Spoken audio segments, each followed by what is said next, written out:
long, blood-soaked chronicle of human cruelty. Few names echo with such raw, bone-deep terror as Vlad the Third of Wallachia. History remembers conquerors for their victories, kings for their crowns, tyrants for their conquests. But Vlad? He carved his name into the world through something far more horrifying, the systematic elevation of human agony into a state tool, honed with surgical precision. His reign wasn't defined by land seized or wars won.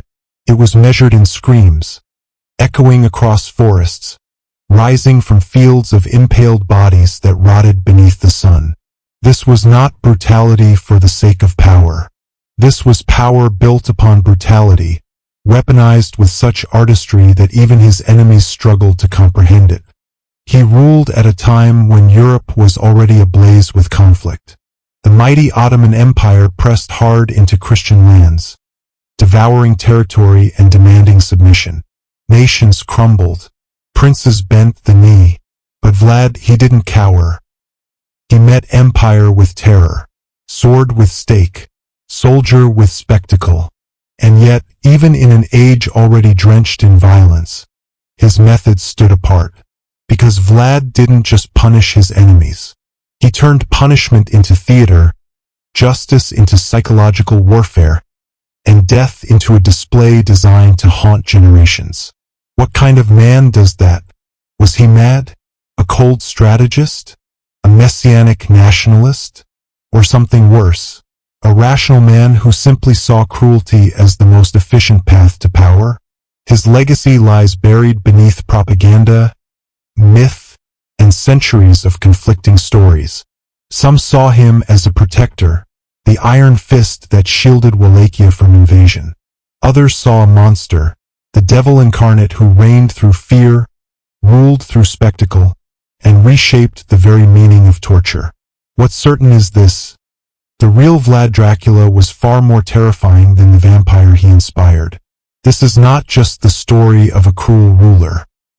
It's an unflinching descent into what happens when power is left unchecked by morality, when fear becomes law, when pain becomes performance, and when a single man's will can transform a principality into a living hell. To understand Vlad's cruelty, you must first understand the world that built him, a realm where loyalty was fleeting, betrayal was common currency, and weakness guaranteed extinction. In that world, survival demanded brutality. And Vlad didn't just survive. He thrived by becoming more terrifying than any enemy who dared approach him. But make no mistake, his tactics were not mindless.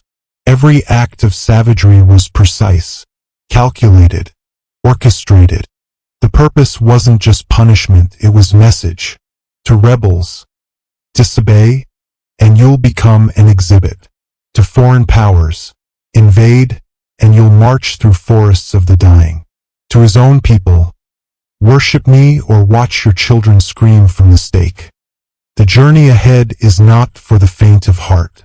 What follows is a true story, one of blood, vengeance, genius, and insanity. A journey into the blackened heart of a man who turned cruelty into policy, torture into legacy, and death into legend. This is the rise and reign of Vlad the Impaler, the cruelest king the world has ever known. To understand how Vlad became history's most feared executioner, you must first understand the world that shaped him. The year was 1448. At just 17 years old, Vlad III claimed the throne of Wallachia, a small, fiercely contested principality wedged between two behemoths, the Christian kingdom of Hungary and the Islamic colossus of the Ottoman Empire. But this wasn't a throne. It was a trap. Wallachia was not a kingdom of glory. It was a geopolitical no man's land, a fragile buffer zone where loyalty meant survival, until it didn't. Its rulers were routinely crushed, replaced, betrayed. To wear its crown was not an honor. It was a death sentence wrapped in velvet. Vlad inherited this throne from his father, Vlad II Dracula, a man who had spent his entire reign walking a tightrope between warring giants.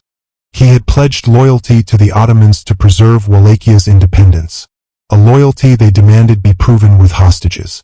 That's how Vlad and his younger brother Radu found themselves in enemy hands. Taken as political collateral, they were sent to the Ottoman court in Edirne.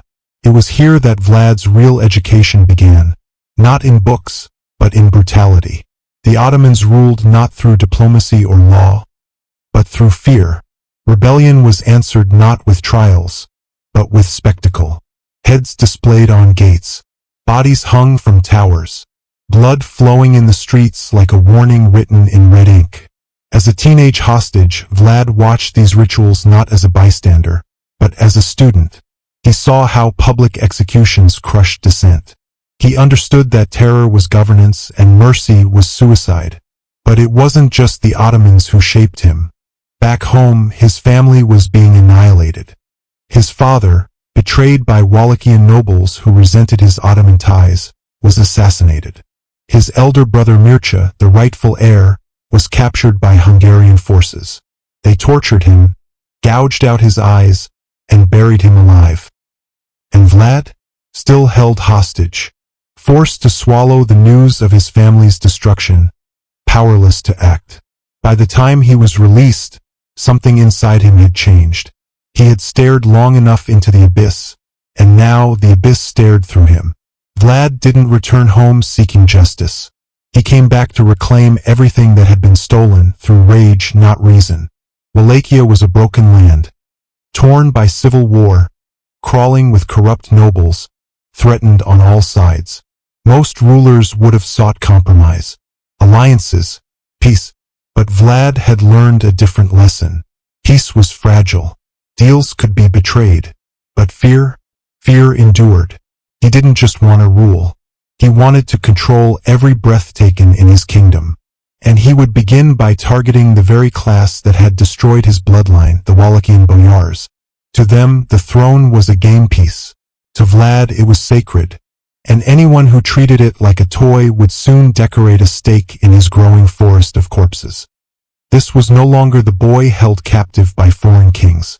This was a new creature, forged in fire, fueled by vengeance, and armed with the science of fear. The world had shown Vlad its darkest truths. Now he would mirror them back. Magnified, sharpened, and dripping with blood. He had inherited a broken kingdom, and he would rebuild it with wood, iron, and the shattered bodies of his enemies. When Vlad finally reclaimed the throne of Wallachia in 1456, he didn't walk into a kingdom. He walked into a graveyard of trust. The land was fractured, riddled with famine, corruption, and civil betrayal. Foreign invaders loomed, internal factions schemed, and the very nobles who had once murdered his father now waited to see if the young prince would bow or bleed. But Vlad had learned long ago, kindness invites the knife, compassion breeds rebellion. To survive in a world like this, you had to become something worse than the threat itself. And Vlad didn't come back to play politics. He came to eradicate it. His rule began not with reforms, but with a message. One carved into flesh, erected in forests, and whispered in the wind. Fear me or feed the soil. Where other rulers negotiated, Vlad punished. Where kings summoned courts, he raised gallows. And where leaders issued warnings, Vlad made examples. Permanent, public, unforgettable. This was the era of impalement. But it wasn't just execution, it was orchestration. The first victims were his enemies. Traitorous nobles, foreign spies, and thieves. But it didn't stop there. Vlad's terror didn't discriminate.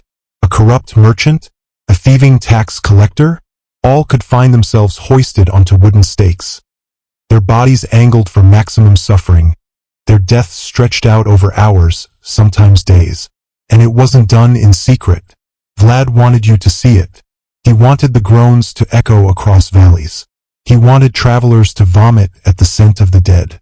He wanted the very air of Wallachia to smell like fear, because this wasn't random violence. This was psychological warfare. He transformed punishment into policy, cruelty into governance, and reputation into armor. Enemies didn't just risk death, they risked spectacle. Citizens didn't just fear crime, they feared being made an example. It worked. Crime plummeted. Invasions stalled. Foreign diplomats began arriving with trembling hands, knowing full well that the wrong gesture, the wrong word, could cost them their lives. Vlad understood something that even the most powerful rulers of his time overlooked. You don't need the biggest army when the world fears your name. Terror travels faster than troops. One stake can control a village. 1,000 can silence a nation. And so, he ruled not with armies, but with anticipation. What might happen? What could happen? What will happen if you defy him? But his genius was not just in violence, it was in precision. He didn't strike blindly. He struck with surgical intent. Each death had purpose. Each punishment told a story. Each stake planted was a word in a language only the terrified could understand. The people didn't need decrees. They didn't need pamphlets or sermons. They had the forests, filled with the groaning dead. And in those forests, Vlad ruled unopposed. He had turned his trauma into technique, his pain into policy, and his vengeance into vision. Other monarchs ruled through gold, alliances, or divine right. Vlad ruled through legend, one he built with blood and etched into bone. And this was only the beginning. There is one word that defines Vlad the Impaler. One act that elevated him from brutal ruler to architect of nightmare. Impalement. But forget everything you think you know. This wasn't a crude punishment. It wasn't chaotic violence. Under Vlad, impalement became something far more terrifying. A ritual of engineered agony, designed not just to kill, but to perform. His genius lay in the details. The process began not with a sentence, but with preparation. Vlad's executioners were craftsmen, trained not in law, but in anatomy. They selected the stake not sharp but blunt. A sharp stake would end the victim's life too quickly, but a dull one, that would force the body to make way, inch by inch, rupturing, tearing, without piercing vital organs too soon. The stake was lowered.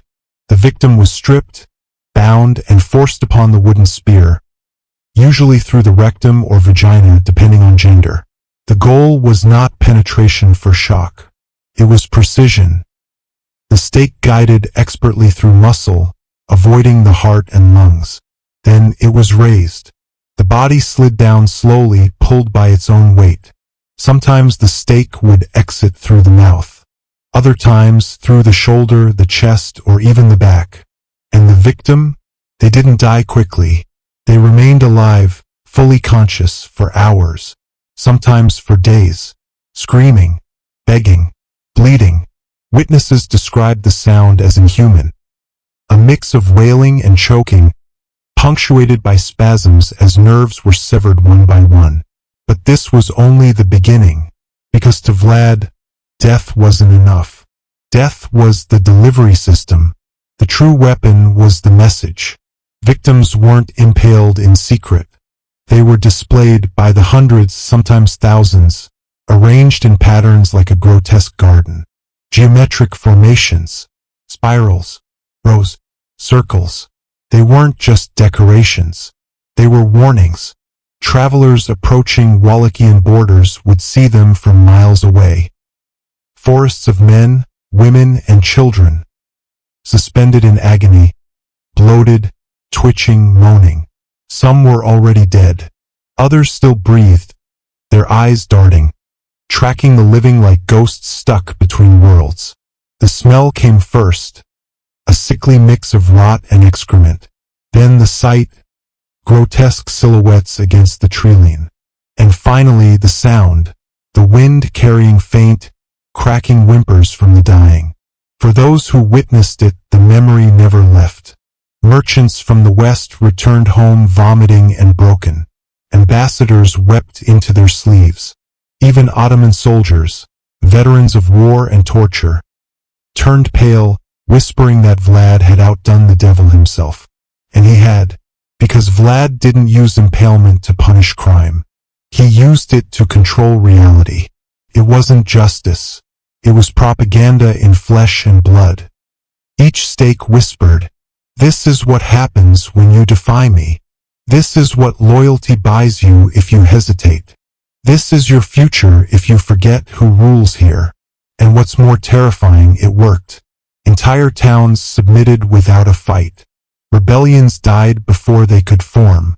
Even hardened warriors hesitated to march on Wallachian soil, afraid they'd join the next display. But Vlad was not indiscriminate. He tailored each execution to its audience. Nobles who plotted treason? They were impaled higher, so all could see them suffer. Their deaths longer, more visible, more humiliating. Common thieves? Displayed in town centers, a civic lesson in pain. Foreign spies? Spiked at border crossings, their twitching corpses becoming living signage for any enemy approaching. And still, the stakes multiplied. As the forests grew, so did the legend.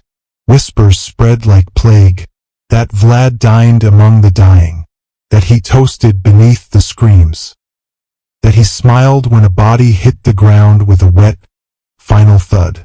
Was it madness? Or was it mastery? Because Vlad's cruelty wasn't chaotic. It was methodical, measured, mathematically effective. He didn't just wield fear. He designed it, stake by stake, body by body, scream by scream. And in doing so, he didn't just crush his enemies. He became myth. It began like a gesture of peace. In 1459, Vlad issued invitations to the boyars, the noble class who had long plagued Wallachia with backroom deals, betrayals, and shifting loyalties.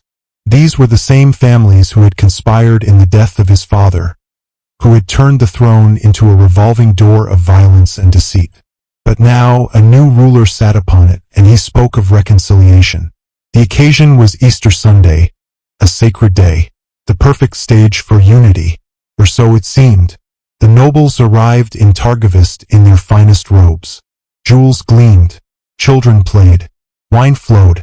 At the grand banquet, Vlad stood tall, gracious, eloquent, almost warm. He spoke of forgiveness, of renewal, of a future built together. Then, the doors were locked. The atmosphere curdled. Vlad's voice changed. At a single signal, guards swarmed the hall. The elderly nobles were dragged out and impaled on the spot, their screams echoing from the feast like a funeral bell. But Vlad wasn't done. The younger nobles and their families were not killed. No, they were spared for something far worse. They were shackled and marched on foot, still dressed in ceremonial finery, through forests and across jagged mountain passes. No rest, no food, just cold stone, blistered feet, and the sound of the dying behind them. Their destination? Castle Dracula. At the time, it was just ruins, a forgotten fortress tucked deep in the Carpathian Mountains. But Vlad had a vision, to transform this shattered relic into an unbreakable citadel, a monument not just to power, but to pain. And he would build it with the hands of his enemies. The boyars were turned into slaves. Lords and ladies once drunk on privilege were now hauling stone, carving trenches, digging foundations with bleeding fingers and broken backs. Many died during construction. Those who collapsed were buried where they fell, their corpses woven into the mortar, their bones crushed beneath the very walls they helped raise. The castle rose from their suffering, and those who survived, they were not freed. They were kept as permanent prisoners, living inside the fortress they had helped build, stripped of all dignity, their noble titles now a cosmic joke. It was one of Vlad's most symbolic acts. He didn't just kill the past, he buried it into his future. This was more than revenge. It was alchemy, the transformation of betrayal into infrastructure, of pain into architecture, and word of it spread. News traveled through emissaries, merchants, diplomats. Whispers filled royal courts from Hungary to Poland to Saxon cities in the west. A single feast had erased an entire generation of political opposition. There were no negotiations, no pardons, only wine, laughter, then blood. Foreign leaders watched in stunned silence. Vlad had rewritten the rules of rulership. No diplomacy, no games, only dominance, raw, theatrical, and absolute. Ambassadors now approached his court with trembling caution. Gifts were sent. Tributes increased. Because everyone now understood. This man does not bluff. The massacre at Targovist was more than an execution. It was a stage play of power. A curtain pulled back to reveal the new reality. That in Vlad's Wallachia, the past was not forgiven. It was hunted, cornered, and crucified. This was not peace. This was a new order built on vengeance, held up by bones and crowned in fear. And from the shadowed halls of Castle Dracula, surrounded by the ghosts of the nobility he had enslaved, Vlad ruled, not as a man, but as a warning carved into stone. Terror spreads fastest through the mouths of the spared. Vlad understood this. That's why he didn't kill every diplomat. That's why he didn't silence every merchant or emissary. Some were spared for a reason. They were his most powerful weapon. They were his messengers. When foreign visitors arrived in Wallachia, they expected diplomacy, ceremonies, hospitality, politics. What they got instead was nightmare. In the Saxon town of Kronstadt, a German merchant named Jacob Rem arrived at Targovist for trade negotiations. What he found was not a city. It was a cemetery with a heartbeat. The town square had been transformed into a macabre tableau, hundreds of victims impaled in concentric circles, their bodies in various stages of decomposition. The smell was unbearable. The moaning of those still alive, unforgettable. Rem later wrote that horses refused to enter the square. His entourage had to wrap their faces in cloth soaked in wine and herbs, just to breathe. And this was no accident. Vlad had orchestrated the entire scene, knowing full well that what these men saw, they would carry back to their homelands. In Hungary, a diplomat named Toma Kakasinos was invited to dine at Castle Dracula. During the meal, he was seated beside a row of freshly impaled prisoners, visible through open windows behind Vlad's throne. The stench rolled in with the wind. Kakasinos, pale and nauseated, tried to hide his discomfort. Vlad noticed and smiled. He asked his guest if the smell bothered him. Kakasinos nodded. Vlad calmly offered to have him impaled higher up, where the air might be fresher. It wasn't a joke. It was a test. The diplomat spent the rest of the meal praising Vlad's justice system, unsure if the next course would be his last. Even the mighty Ottoman Empire, conquerors of Constantinople, felt the chill of Vlad's methods. In one campaign, Sultan Mehmed II approached Wallachia with a massive army. But what awaited him wasn't a battlefield. It was a valley of death. Over 20,000 Ottoman prisoners had been impaled and arranged along the path to the capital, their bodies swaying, groaning, decaying under the sun. The Sultan, one of the most ruthless military leaders in history, stopped his advance. He turned away. It is not possible to wage war against a man who surpasses even the devil in cruelty, he reportedly said. And that's exactly what Vlad wanted. He didn't need to win every battle. He just needed the enemy to imagine what losing to him would feel like. The consistency of these reports, from Germans, Hungarians, Ottomans alike, proves they weren't legends. They were witness statements from broken men who had seen things their minds couldn't fully process. Vlad didn't rule through borders. He ruled through fear that traveled without maps. By sparing just a few, he made sure the whole world watched. There are rules in war. Even in an age of swords and betrayals, some customs were sacred. And chief among them was diplomacy. But Vlad didn't believe in rules, only messages. In 1462, a high-ranking delegation from the Ottoman Empire arrived at Vlad's court. Their mission? Demand increased tribute payments and reinforce Wallachia's position as a loyal vassal state. The visitors were calm, confident. They wore their turbans with pride, a religious and cultural symbol of Ottoman identity. When invited into Vlad's throne room, he greeted them with a smile. Then came the request. As was customary, the ambassadors were asked to remove their head coverings in the presence of the prince. They refused, citing Islamic tradition. Their tone was respectful, their reasoning clear. Vlad nodded and agreed.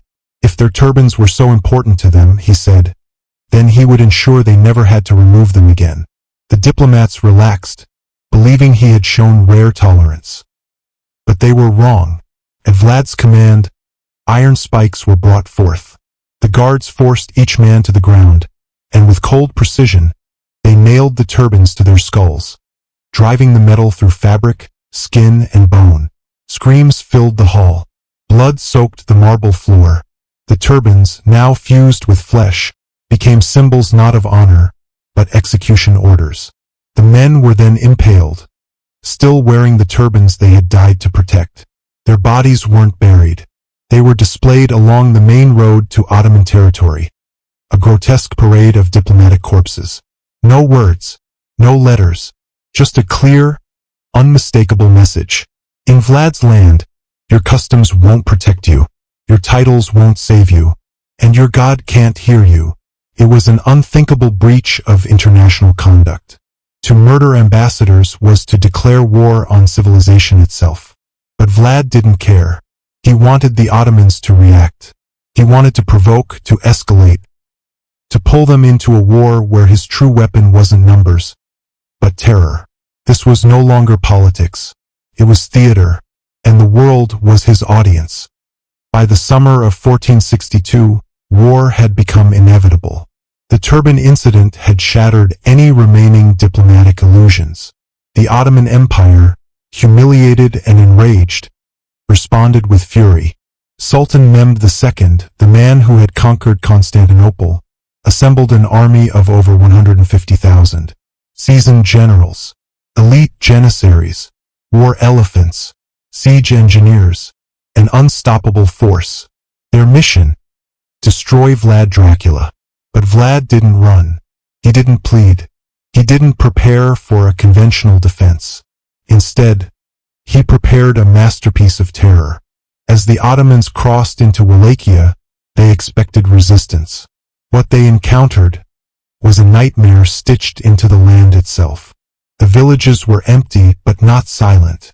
Homes stood undisturbed, tables still set, clothes on lines. But where life should have been, there were only bodies on stakes. Impalements lined every road. Men, women, children, each one arranged deliberately as if part of some cruel divine geometry. Entire towns had been repopulated with corpses. From afar they looked alive, but up close, their hollow eyes and ruptured torsos whispered otherwise. Wells were poisoned, not with common toxins but with rotting corpses weighted and bloated in the water. Grain stores were filled not with food, but with severed limbs, stuffed to the brim like offerings to madness. Everything the Ottoman army touched was tainted. Nothing could be consumed.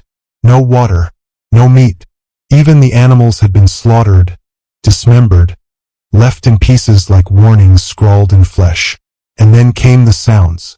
Each night, as the army camped, they heard cries in the distance. Wailing, screaming, chanting. Some believed they were ghosts. Others believed they were warnings. They were neither.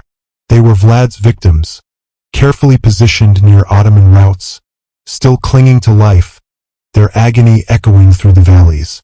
The effect was immediate. Troops broke ranks. Veteran soldiers wept. Men who had faced Mongols and Persians refused to advance into Wallachian soil. But Vlad wasn't finished. He had one more act to perform. One moonless night, he led a stealth raid into the Ottoman camp, not to kill the Sultan, but to send a message. Vlad's forces slipped through enemy lines and attacked the center of the camp, torching supply tents, releasing war animals, and spreading chaos. They aimed not at military targets, but at the Sultan's personal tent. The goal wasn't victory, it was desecration, to show that even the most powerful man in the world was vulnerable in Vlad's kingdom. Mehmed survived, but his illusion of control did not. When dawn broke, the camp was in disarray. Soldiers found hundreds of their own men impaled on the road leading back to Ottoman territory. Executed during the retreat, their cries used to terrorize the living.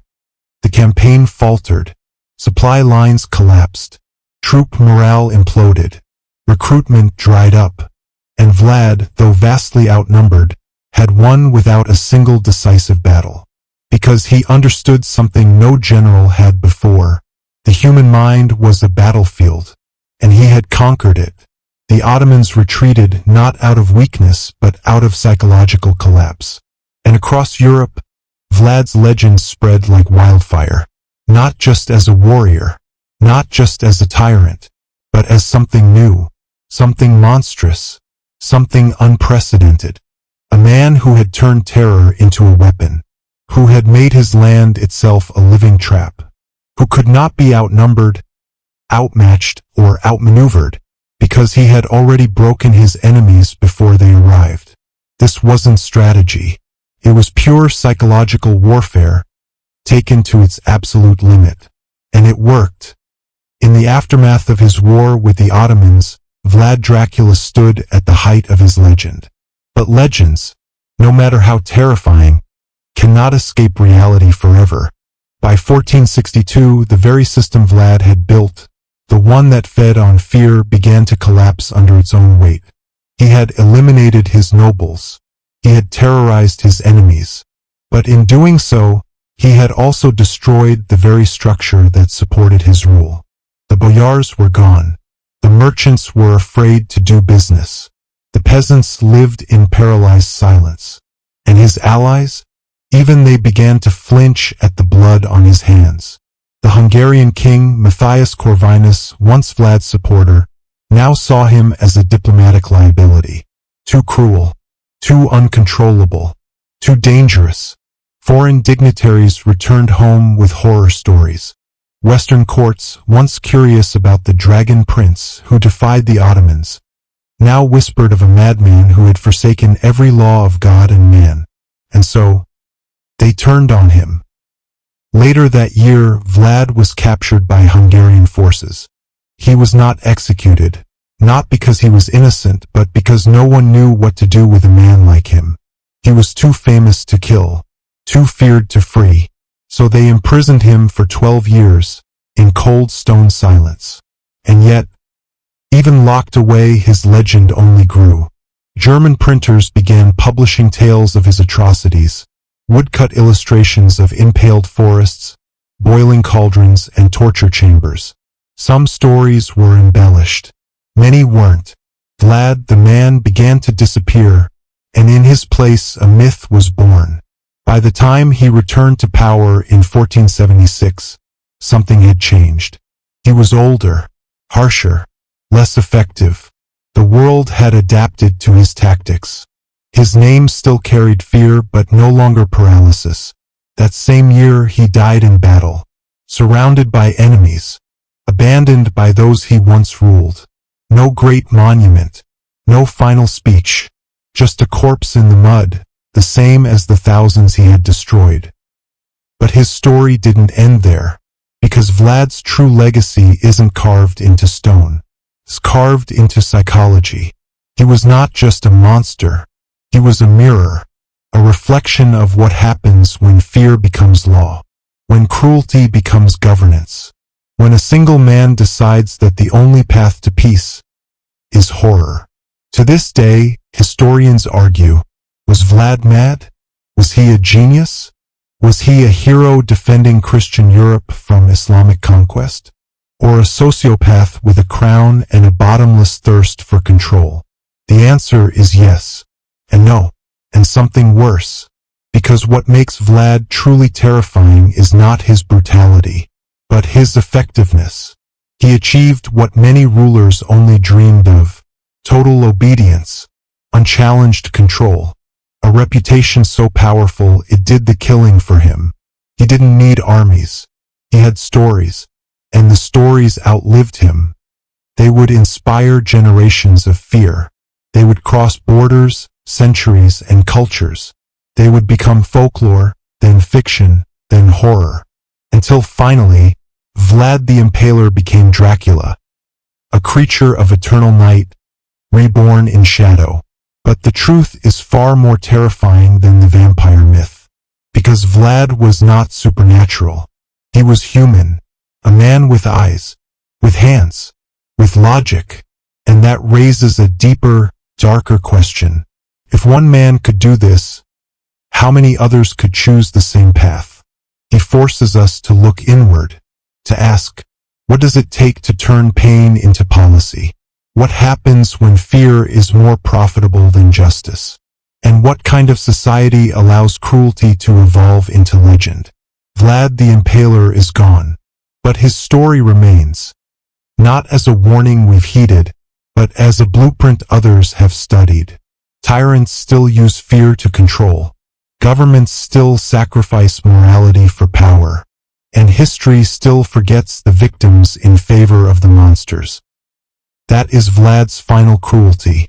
Not the impalements, not the massacres, but the fact that centuries later we're still talking about him, still fascinated, still afraid, and still wondering what it says about us.